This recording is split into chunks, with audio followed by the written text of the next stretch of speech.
Welcome back to Another Thing. I'm Larry Menti. We continue our conversation now with this topic. How has the political climate in the country, the current presidential campaign, and recent ISIS attacks affected the Muslim community in the United States?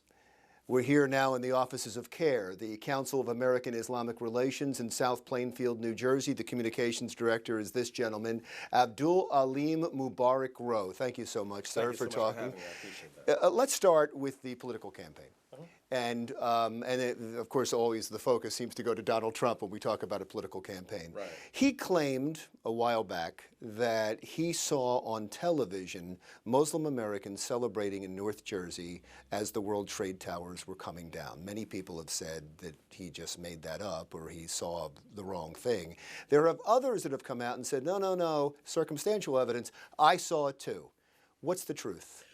Well, if I recall, he claimed that he said he saw thousands upon thousands upon thousands, and that is absolutely incorrect. The mayor of Jersey City, the police departments of Jersey City reported just the opposite, okay? There may have been isolated circumstances or incidences, right, that where you may have had like one or two people celebrating. But the idea that there were like thousands upon thousands of Muslims celebrating when the towers fell, that is just woefully wrong. Now you said, so you're taking exception with the thousands upon thousands, but you said that there may have been isolated incidents. Why do you say that? Well, there have been some reports by some eyewitnesses, that have come forward that have suggested that there may have been one or two people that they saw. And so I'm not going to dispute that, okay? But again, I have to go back to what, the law enforcement and the mayor himself said, that just was not the case.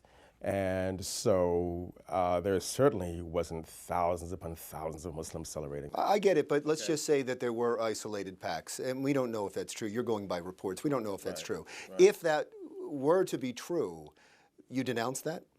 I would denounce that, of course, yes.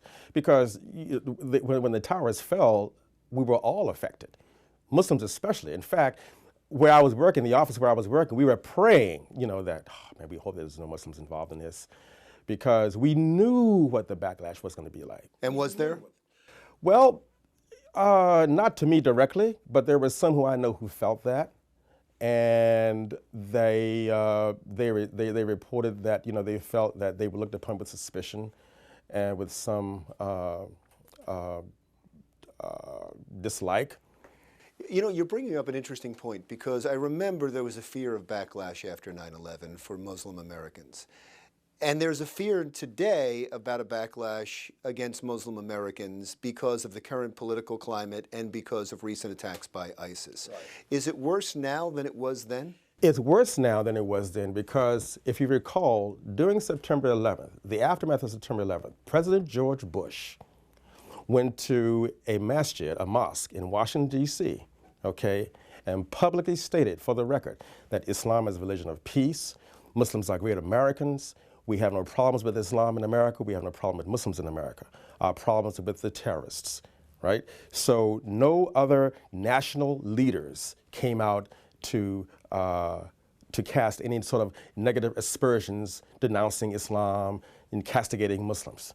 In this climate, it's a totally different aspect. Because President Barack Obama has made the same gestures to the Muslim community, but I guess the difference is we have to remember, we think of George Bush from today, at the time, after the attacks, he had sky-high popularity. He had the attention of the country. Yes, he did. So his word at the time, and considering the fact that he was a conservative Republican, the fact probably had more weight. Exactly. The fact that he was a conservative Republican, it did carry a lot of weight. Now, fast forward to today, where you had the bombings in San Bernardino, the terrorist attacks in San Bernardino, right? The terrorist attacks in Paris and others. Couple that with the other attacks that have occurred around the country, around the world, the attitudes towards Muslims in America by some have changed. Add to that the rhetoric by Donald Trump and Ted Cruz and other candidates, okay, serve to exacerbate that particular kind of narrative. Because when they blame when they point out Muslim Americans and Muslims who are trying to immigrate to this country or emigrate to this country, then their followers follow suit. Is that fair? I mean, if for instance, if Donald Trump says, you know what, until we figure out what's going on, which is exactly what he said, right, we're going to ban all Muslims from coming into the country. Right. Then his followers go, you're right, it's Muslims. Well, it serves a couple of purposes. On the one hand, you have those who feel that way, all right? Already, all right? And then on the other hand, you have someone like a Donald Trump who says that, which justifies their feelings. So it's almost like a symbiotic relationship that they have, because one exacerbates the other. So you heighten the rhetoric, and especially in this political climate, okay? So you have that kind of dynamic working where it doesn't really help anything. You have Muslims who have consistently denounced acts of terrorism everywhere. All right, sir, thanks a lot. Thank I you so appreciate much, you talking to me. that. Abdul Alim Mubarak Rowe, Council on American Islamic Relations, New Jersey, and Abdul is the Communications Director. When Another Thing continues. There's an easy way to save big bucks on all the money you spend on groceries every week.